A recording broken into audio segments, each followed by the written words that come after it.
Assalamualaikum warahmatullahi wabarakatuh. Hamdan wa syukran lillah, salatan wassalaman ala rasulillah wa ala alihi wa sahbihi wa mawalah, la haula wa la quwata illa billah. Saudara-saudara sekalian yang dirahmati oleh Allah di mana saja Anda berada, selamat sore dan selamat bergabung dengan saya dalam mata kuliah praktik tabligh. Kali ini kajian kita berkaitan dengan tema-tema tabligh. Tema tabligh kita kali ini tentu kita sesuaikan dengan perspektif pengembangan atau pemberdayaan masyarakat Islam. Ini merupakan suatu persiapan sebelum kita melaksanakan kegiatan tabligh, karena tampil tanpa persiapan maka turun tanpa penghormatan. Inilah istilah klasik yang selalu kita dengar dan mungkin perlu kita apresiasi bagaimana tabligh kita lebih baik lagi dari waktu ke waktu. Saudara-saudara sekalian, berkaitan dengan tema dan judul tabligh dalam perspektif PMI, maka kita menyadari bahwa pada hakikatnya PMI itu adalah merupakan suatu kegiatan yang bertujuan untuk meningkatkan kesejahteraan. Kesejahteraan itu bisa kita artikan dengan sa'adah. Di dalamnya ada keseimbangan, adanya keadilan, adanya kebahagiaan, adanya kemandirian dan keselamatan. Kalau kita coba untuk mempelajari dan memahami konsep pemberdayaan, maka dalam konsep pemberdayaan, final daripada pemberdayaan itu endingnya adalah pada kesejahteraan dan kemandirian. Nah, karena itu bagaimana ungkapan, bagaimana penyajian dan uraian kita dalam public speaking, dalam menyajikan pesan-pesan melalui dakwah bil lisan itu juga tidak jauh dari konsep-konsep memberdayakan, konsep-konsep meningkatkan kesejahteraan hidup dari para pendengar. Nah, karena itu saudara-saudara sekalian, kita coba dalam waktu singkat ini untuk mentelaah apa kira-kira yang akan kita persiapkan dalam tabligh dalam perspektif pemberdayaan masyarakat. Saudara-saudara, kalau kita lihat dari proses pemberdayaan, maka kegiatan pertama dalam memberdayakan masyarakat dimulai dengan penyadaran.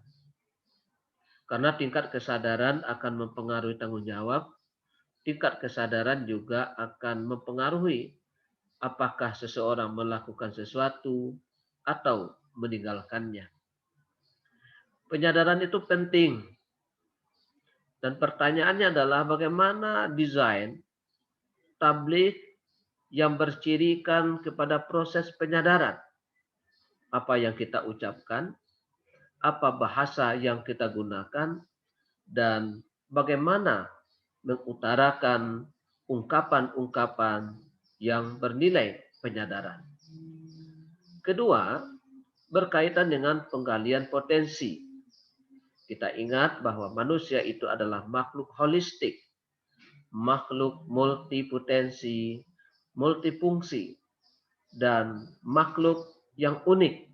Nah, karena itu, karena manusia adalah makhluk multipotensi, bagaimana potensi-potensi fitri yang diberikan oleh Allah kepada manusia dapat dimanfaatkan sepenuhnya untuk meraih kebahagiaan dan kesejahteraan hidup dalam kemandirian. Nah, kalau begitu, apa ungkapan-ungkapan kita, pernyataan-pernyataan kita agar setiap diri, setiap orang mau dan mampu menggali potensi. Kemudian kegiatan berikutnya adalah berkaitan dengan pemetaan masalah, mapping problem. Persoalan-persoalan yang ditemukan di masyarakat, baik itu dari apa yang kita dengar, dari apa yang dilihat, dan dari apa yang dirasakan dan diutarakan oleh orang, perlu kita petakan. Untuk apa? Sebagai bahan bagi kita, hasil pemetaan itu, kita mau melakukan tindakan apa, ungkapan apa yang cocok dalam rangka menuju kesejahteraan. Berikutnya saudara sekalian, berkaitan dengan penataan, tindakan, action. Maka PMI itu berkaitan dengan action. Nah, karena dia aksi, maka perlu dilakukan penataan. Di situ perlu ada intervensi, di situ perlu ada partisipasi, di situ perlu sinergi, dan sebagainya. Saudara sekalian, berikutnya berkaitan dengan pengendalian. Pengendalian adalah bahagian dari kontrol. Kegiatan kontrol di dalam kegiatan pemberdayaan sangat diperlukan untuk melihat seberapa besar aktivitas yang sudah direncanakan terlaksana dan kegiatan yang belum dilakukan. Kemudian kita lanjutkan dengan proses motivasi, mendorong orang lain untuk bisa berbuat, mengembangkan potensi yang dimiliki oleh manusia itu. Karena itu saudara sekalian, model dan salah satu wujud dari tabligh yang didesain oleh mahasiswa PMI itu mengarah kepada motivasi. Kemudian pendampingan. Kegiatan-kegiatan mendampingi, membimbing, mengarahkan, dan mengayomi masyarakat.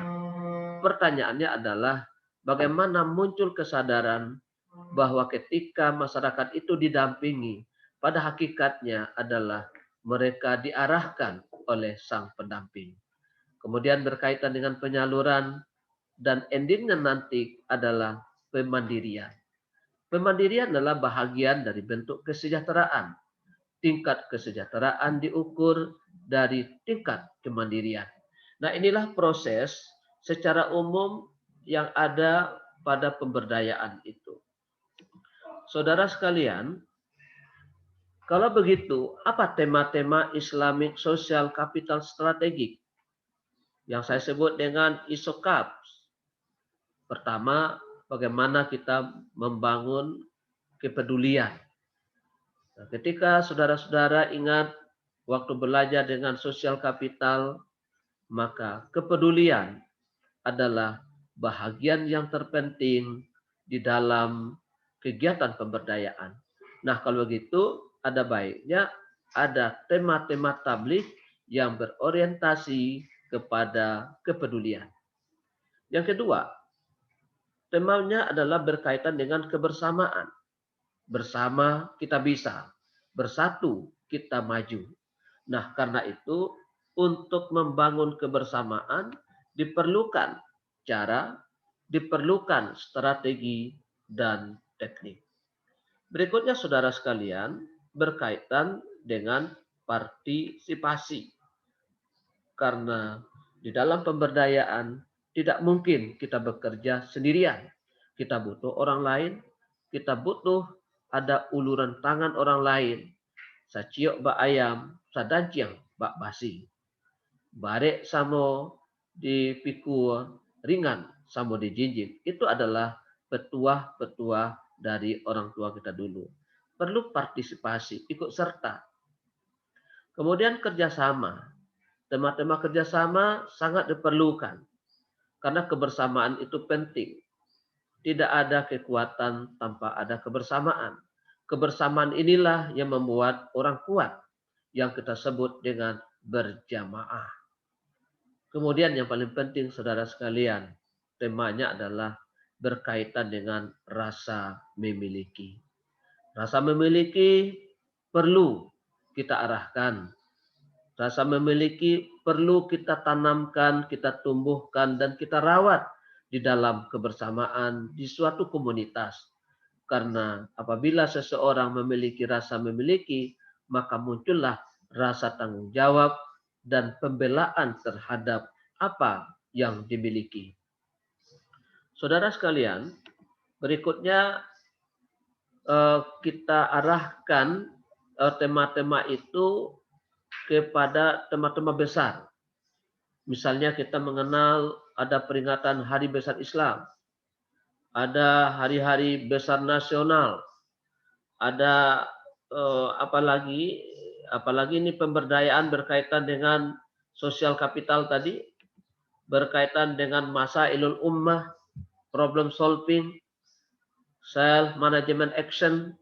Kita bicara bagaimana memanage diri ketika berinteraksi dan berkomunikasi. Yang paling penting juga ada tema-tema perubahan sosial, dakwah dan perubahan sosial. Ditambah lagi dengan memperkuat jejaringan sosial.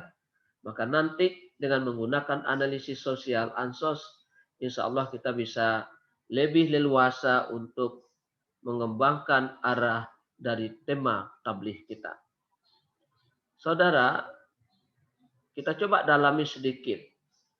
Ketika berkaitan dengan Hari Besar Islam, ada Tahun Baru Islam, misalnya peringatan 1 Muharram.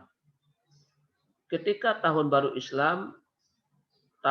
Islam atau Muharram ini ada kita jadikan sebagai tema, maka kita bisa membuat judul yang menarik. Banyak judul yang bisa kita buat di tema itu. Misalnya tentang persaudaraan, tentang hijrah, tentang jihad, kemudian bisa juga tentang ukhuwah Islamiyah dan sebagainya. Kemudian Maulid Nabi. Tema Maulid Nabi itu bukan hanya bercerita tentang hari kelahiran Nabi, tetapi kita juga bisa mengangkat judul-judul yang menarik seperti keteladanan Rasulullah, akhlak Nabi semasa remaja, kemudian akhlak Nabi ketika dewasa dan seterusnya. Atau nilai-nilai pengabdian Nabi, nilai-nilai kejuangan Nabi, atau model-model pemberdayaan ala Nabi. Ingat ketika ada orang minta-minta sedekah, lalu Nabi kasih kapak. Kenapa tidak dikasih oleh Nabi uang, dinar, dirham? Kenapa tidak dikasih gandum? Karena Nabi melihat masih ada secercah harapan untuk bangkit. Karena orang ini masih bisa berbuat. Maka untuk pemberdayaan dia dikasih modal, modalnya adalah kapak dan tali. Nah, banyak itu yang bisa kita ambil dari kisah-kisah Nabi. Kemudian Isra Mi'raj. Kita tahu bahwa peristiwa Isra Mi'raj itu endingnya adalah peringatan salat. Mungkin kita bicara bagaimana memperbaiki kualitas salat kita sehingga salat itu memiliki pengaruh, memiliki efek, karena salat itu pada hakikatnya adalah mencegah perbuatan keji dan mungkar. Atau bagaimana memberdayakan para musallin, orang-orang salat itu bisa menerjemahkan salat dalam kehidupan dan menjadikan salat sebagai penolong dalam menghadapi berbagai persoalan kehidupan. Begitu juga tentang nuzulul Quran. Nuzulul Quran banyak judul yang bisa kita angkat. Bisa jadi berinteraksi dengan Al-Quran. Bisa jadi membumikan Al-Quran dalam kehidupan. Dan sebagainya. Begitu juga haji dan korban. Ketika bicara tentang haji dan korban, mungkin kita bisa mengangkat tema-tema atau judul berkaitan dengan nilai-nilai korban. Nilai-nilai haji, umrah, dan korban dalam pemberdayaan masyarakat muslim. Dan seterusnya. Saudara sekalian, kalau hari besar nasional, bisa kita kembangkan berkaitan dengan hari pendidikan, hari kemerdekaan, hari kebangkitan, hari pahlawan, hari ibu, hari pers nasional, hari santri, hari buruh. Nah, isilah hari-hari besar ini dengan nilai-nilai, dengan ajaran Islam berkaitan dengan pemberdayaan masyarakat dengan memanfaatkan momen yang ada. Nah, saudara sekalian, bagaimana caranya? Seperti yang saya sampaikan pada pertemuan yang lalu, bahwa kegiatan ini kita awali dengan observasi. Setelah observasi, kita lanjutkan dengan wawancara. Hasil observasi dan wawancara kita petakan dalam mapping sebuah tema-tema berkaitan dengan pemberdayaan masyarakat. Setelah itu dari tema yang ada kita coba menetapkan judul. Apa judul yang tepat, apa judul yang pas sesuai dengan situasi dan kondisi yang kita hadapi. Kemudian kita lanjutkan dengan menyusun skema, mengumpulkan bahan, menyusun naskah, dan berikutnya kita membuat format kegiatan tabligh yang disertai dengan kurikulum atau materi yang akan kita sajikan. Nah, saudara sekalian, kembali ke observasi. Observasi itu seperti yang sudah kita pelajari bahwa itu merupakan kegiatan mengamati secara langsung dengan indera manusia, dengan indera kita. Apa yang kita amati? Perilaku, kebiasaan, gaya hidup, dan kondisi di mana kita amati. Bagaimana orang berperilaku keseharian, apa yang dilakukan, apa yang diucapkan, dan bagaimana dia menyelesaikan persoalan dalam kehidupan, dan bagaimana dia tampil dalam hidup, apakah dia orang miskin tapi berlagak orang kaya, atau sebaliknya, orang kaya kelihatannya sangat-sangat sederhana, qanaah dan zuhud. Kemudian yang paling penting juga saudara sekalian diperhatikan adalah kondisi lingkungan. Kenapa? Karena kondisi lingkungan sangat mempengaruhi apa materi yang kita sajikan, bagaimana cara kita menyajikan, dan apa yang harus kita persiapkan. Nah, saudara sekalian, nanti kita coba dalami ini dalam sesi tanya jawab. Nah, kemudian kita lanjutkan dengan wawancara. Wawancara itu berkaitan dengan dialogis, tanya jawab untuk mendapatkan data berkaitan dengan keadaan yang kita amati yang belum ada jawabannya. Kemudian menggali kebutuhan, mengetahui keinginan, dan tentang harapan juga, memahami harapan dari para pendengar. Ini penting kita lakukan ketika melakukan observasi dan wawancara. Saudara sekalian, setelah itu kita coba untuk menetapkan tema dan judul. Seperti saya katakan di awal bahwa tema itu disesuaikan dengan situasi sekarang. Judul dibuat semenarik mungkin, sesuai dengan kebutuhan dan perbaikan yang ingin kita lakukan. Ini salah satu contoh yang bisa kita kembangkan. Mungkin ada keluarga yang broken, lalu kita ingin bagaimana keluarga itu diperbaiki, maka temanya adalah pembinaan keluarga sakinah. Judulnya adalah menumbuhkan pengertian dalam rumah tangga. Nah, ketika kita sebagai mahasiswa pemberdayaan misalnya, kita melihat bahwa di lingkungan itu tanah kosong, airnya jernih, lahan tidur juga banyak tidak digarap. Sementara sumber daya insani cukup memadai, hanya malas. Nah, ketika kita menemukan dalam pengamatan seperti ini, maka perlu penyadaran bahwa manusia ini, bahwa masyarakat ini memiliki potensi yang luar biasa ketika mau dikembangkan. Nah, kalau itu penyadaran tentang nikmat-nikmat yang diberikan oleh Allah kepada manusia yang ada di lingkungannya untuk dibaca, disadari, nanti digerakkan dia untuk bisa memanfaatkan lahan tidur sebaik mungkin untuk menunjang perekonomian yang ada pada keluarga. Itu contoh. Silakan saudara kembangkan nanti dengan mengamati situasi dan kondisi real di lapangan, amati potensi yang ada, gali potensi yang ada, amati keadaan lingkungan yang ada, kemudian kalau begitu adanya, maka tugas kita adalah melakukan fase pertama, yakni tema-tema penyadaran. Nah, saudara sekalian, indikator tema dan judul yang baik itu adalah yang pertama itu mudah dipahami. Untuk apa gunanya judulnya, temanya sepanjang tali baru, monyet apa namanya itu, terlalu panjang, tapi tidak bisa dipahami.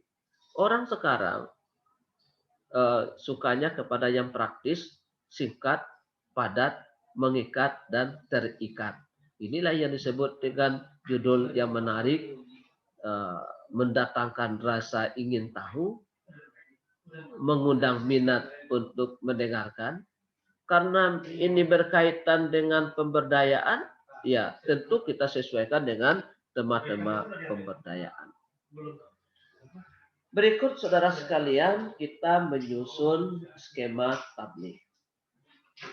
Saudara, skema itu adalah poin-poin yang bersifat sistematis, terfokus, yang dikaitkan dengan arah yang ingin kita sajikan. Nah, kalau misalnya tadi judul ceramahnya adalah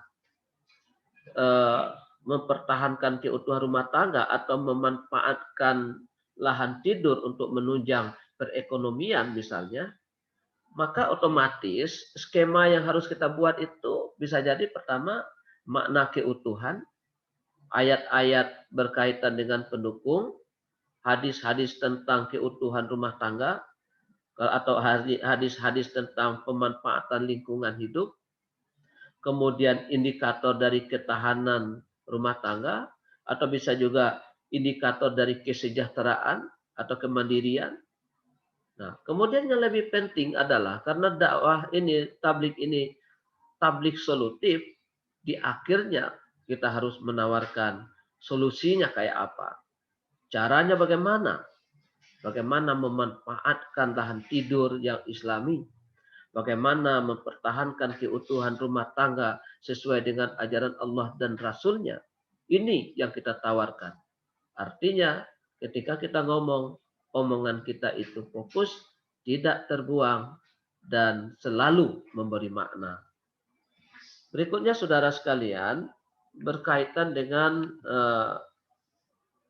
contoh skema itu, buatlah ranji seperti ini. Mau memilih apa, masalahnya apa, cari ayat dan hadisnya, kemudian pahami maknanya, susun indikator, kemudian buat prosesnya, kiatnya bagaimana. Kalau tadi misalnya ada orang minta-minta, sementara dia gagah, dia kuat, dari segi lingkungan, dia tinggal di lingkungan yang subur, di zona yang aman, maka perlu disadarkan bahwa beramal soleh itu lebih baik, tangan di atas itu lebih baik daripada tangan di bawah. Bacakan hadisnya, sampaikan manfaatnya, sampaikan ciri-cirinya, dan bagaimana cara membuat orang bisa mandiri dengan keadaannya ini. Nah, maka kumpulkanlah bahan-bahan, caranya mungkin kumpulkan ayat, kumpulkan hadis, ya, kemudian tentukan nanti, cari kumpulkan buku-buku berkaitan dengan pemberdayaan keluarga, pemberdayaan masyarakat, pemberdayaan masjid, pemberdayaan apa. Nah, kemudian kumpulkan juga ceramah khutbah populer tentang pemberdayaan, jurnal-jurnal tentang pemberdayaan. dan gunakan hasil observasi dan wawancara kita itu untuk menyiapkan bahan yang akan kita sampaikan di dalam kegiatan tabligh. Maka naskah bahan yang kita susun itu kita sebut dengan naskah, isinya mukadimah, isi, uraian dan contoh, simpulan dan penutup. Nah, kemudian tadi kita sudah katakan bahwa setelah kita bikin naskah, kita memetakan bentuk tabligh. Apa bentuk tabligh kita? Apakah bentuknya khutbah, tausiah, ceramah, wirid, atau takziah, atau orasi ilmiah, atau pemberdayaan, latihan-latihan, atau praktik, dan sebagainya. Maka tentukan. Kenapa? Karena cara menguraikan, isi uraian, pendekatan dan teknik dalam menguraikan tergantung juga kepada bentuk kegiatan. Setelah itu terakhir jangan lupa sebelum tampil itu buat sita. Apa itu sita? Silabus tabligh. Nah, ini agak baru. Kita bikin sita. Apa isi dari sita? Pertama, tujuan tabligh. Kamu mau melakukan tabligh apa? Apa yang mau dirubah? Setelah observasi dan wawancara, ternyata kamu ingin menyadarkan bahwa berbagi itu indah, menolong itu ibadah, menolong bukanlah pekerjaan. Nah, kemudian bentuk tabligh, apakah tausiah, apakah ceramah, apakah khutbah, dan sebagainya. Kemudian pastikan tema, kemudian pastikan juga siapa pendengarnya. Kalau pendengarnya orang tua, pasti berbeda menghadapi dengan pendengarnya anak-anak. Kalau pendengarnya remaja, tidak bisa disamakan dengan mendengarkan lansia. Nah, masing-masing tingkat perkembangan usia, perkembangan umur dalam rentang usia, itu juga berbeda cara menghadapinya. Maka dalam silabus tabligh atau sita, itu perlu kita siapkan. Misalnya Muhammad Rais ya, Muhammad Rais misalnya dapat jatah menjadi mubalik kondang di suatu masjid, menjadi dai, menjadi mubalik, menjadi guru untuk 1 tahun. Nah, karena kamu orang pemberdayaan, maka si Rais bisa jadi bikin format untuk 12 kali pertemuan. Kalau pertemuannya sekali sebulan. Nah, gitu. Pertama, apa yang mau disampaikan? Misalnya penyadaran. Terakhir nanti pemandirian. Nah, jadi buatlah 12 kali pertemuan itu yang merupakan satu kesatuan aksi. Karena pada hakikatnya pemberdayaan itu adalah action, aksi, pelayanan, perlakuan, dan pembimbingan melalui model-model pemberdayaan. Nah, karena itu ungkapan kita, ucapan kita dalam menyajikan pesan juga harus sesuai dengan warna pemberdayaan masyarakat, pengembangan masyarakat. Nah, apa yang mau kita bicarakan? Buatlah untuk 12 kali pertemuan sehingga ke-12-nya ini terpisah-pisah tetapi merupakan satu kesatuan yang utuh dari sita ini. Bukan terpisah dia. Kajian pertama akan disambung pada pertemuan kedua. Pertemuan kedua akan dilanjutkan pada pertemuan ketiga. Pertemuan ke-12 merupakan simpulan dari pertemuan 1, 2, 3, sampai dengan 11. Inilah yang kita sebut dengan sistematis dalam penyajian pesan dan menyusun silabus tabligh sesuai dengan keadaan berbasis pemberdayaan.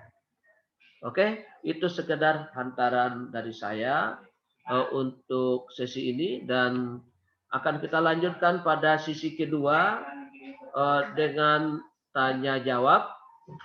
Mungkin ada hal-hal yang perlu saya jelaskan karena terlalu cepat speednya, terlalu kencang penyajiannya, maka nanti dalam dialog dengan secara bertahap, alon-alon kita coba perdalam. Terima kasih atas atensinya. Kembali bergabung dengan saya setelah pesan-pesan berikut ini. Assalamualaikum warahmatullahi wabarakatuh. Waalaikumsalam Waalaikumsalam warahmatullahi wabarakatuh.